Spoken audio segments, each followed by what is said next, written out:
Hello, Sarah. This is Matt Dragovitz here with Zoom Into Books, coming with live from the American Library Association National Conference in Chicago, Illinois. Today with me, I have Sarah Hunt. Sarah, welcome. Thank you for coming. Thank you for having me here. Yeah, we're so thrilled to have you. We're going to discuss Foxtale, which is a dystopian sci-fi targeted towards young adults. And we only have so much time, so we're going to dive right in. Yeah. All right. Can you tell me a little bit about when you started writing Foxtale? So I started, I think around like 2019. I was probably around like 12 years old, and I started it in these two like journals. And the writing was not great because, you know, like grammar errors and everything is super messy. But then I like cleaned it up with the computer about a year later. So. Yeah. Well, that's awesome. That young, you already have a concept, which is obviously going to grow to be an award winner. Yeah. Like, I mean, that's fantastic that you had that, you know, drive that young and carried through with it. Not just that you had an idea and it sat on the shelf, but you moved on it. So that's that's fantastic. Can you tell me what books you read that you liked and enjoyed that kind of helped you, you know, motivate you? We all have motivational authors or books that resonated with us.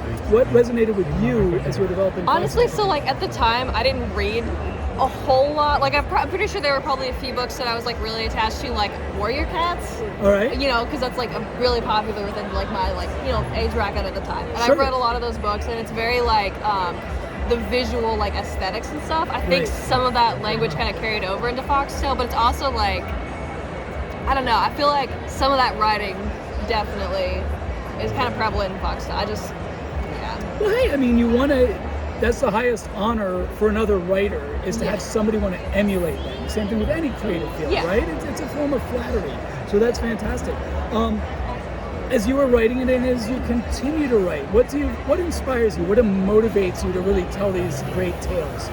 Because like with Foxtale, I had the idea in my head. Like I didn't think super hard on it, I guess, because it was a pretty straightforward plot like to begin with, and then once I wrote it down, it got a little bit more complicated. But I just like wrote it out in one of my sketchbooks, and then kept going in the journal. And then I just like the fact that I had so much like I had the idea and the whole outline done, so I knew that I could finish it. Right. So it was like okay, like it was I have manageable. This, Right. So thinking of that, we don't want to give the audience too much away with this story, but can you tell us a little bit about those early ideas that were kind of percolating and how that evolved? Yeah, so most of it was just, because it's like it's a dystopia and stuff, and that genre, a lot of like the really prevalent YA, especially like dystopia books, there's kind of like a lack of like diversity or whatever, so I was like, I wanted a book with like a protagonist who was gay, but it was also like, about space adventure and stuff, and it was mostly about space adventure and not super heavy on like her sexuality or anything. It was just, that was just a thing, but it was also in this whole like space everything, I don't know.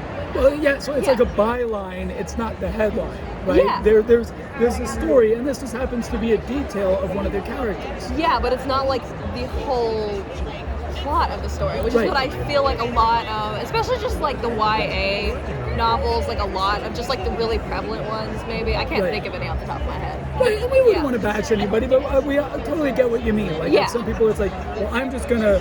This is hot right now, so let me write about it, and I'll try and sell some books. Yeah. You had a concept that you were building a world and a story around, and this was an attribute of the character. Yeah. Okay, awesome. So I understand that there are some significant quotes in Foxtale. Can you tell me a little bit about any of the significant quotes? Most of them are just from people that I find really inspirational, and some of them are kind of random, but like the first one at the very beginning of the book is from Tony DiTerlizzi, which is really cool. His books were a big part of my childhood. We got like Neil Gaiman a lot. I think there's some John Green in there too. It's just the quotes that like really resonated with me, I would just slap them at the beginning of the chapters, and it kind of worked out. I think it helps the tone of the book a little bit. Sure, and I mean those quotes or those sayings travel with you your whole life. Yeah. Whether you're even aware of it or if it's on a subconscious level, it's influencing and motivating you, so you can aspire to that high level the respect that you have for them. Yeah. Awesome.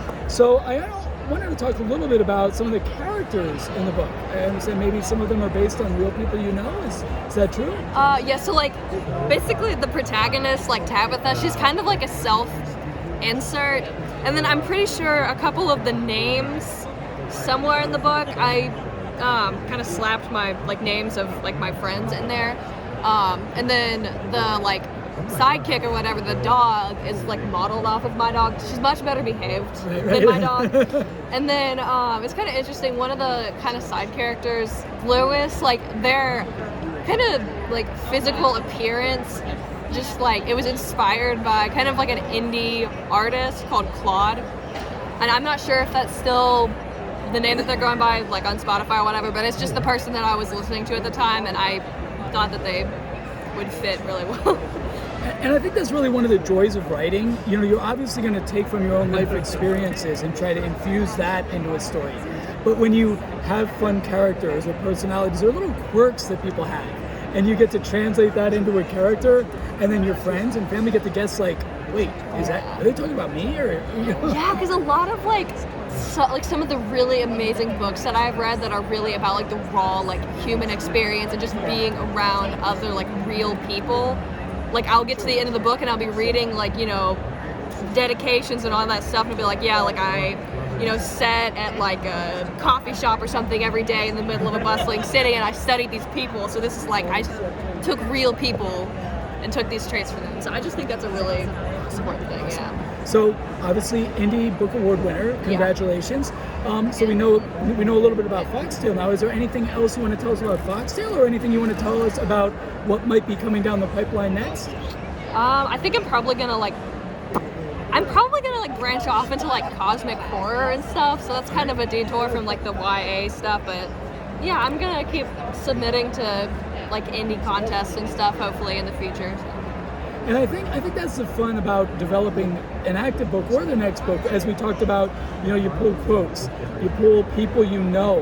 You find that you start with that little journal and you're taking your notes, and the next thing you know, you're like, hey, I have enough ingredients here to really launch into something and make something. Yeah, definitely. Especially like with my success with Stone Soup, I think it would also help with other publishing agents and everything. Just, you know, if they had seen, like I've already, you know, gone through Stone Soup's award thing and then the Indie Book Award. So fantastic. Yeah. Is there anything else while we have you that you would like to share with the audience about your journey as a writer, or what's coming down the line, or just saying, hey, check out Foxtale? Yeah, hey, check out Foxtale. I think that's it. Okay, well, on that note, for our audience, we'd like you to take the time to check out Foxtale. We'll hold it up a little bit so we can see the cover so that you recognize it. And actually, you hold it because it's your book. So again, thank you for joining us here at the American Library Association National Conference, and thank you for joining us. Have a good day.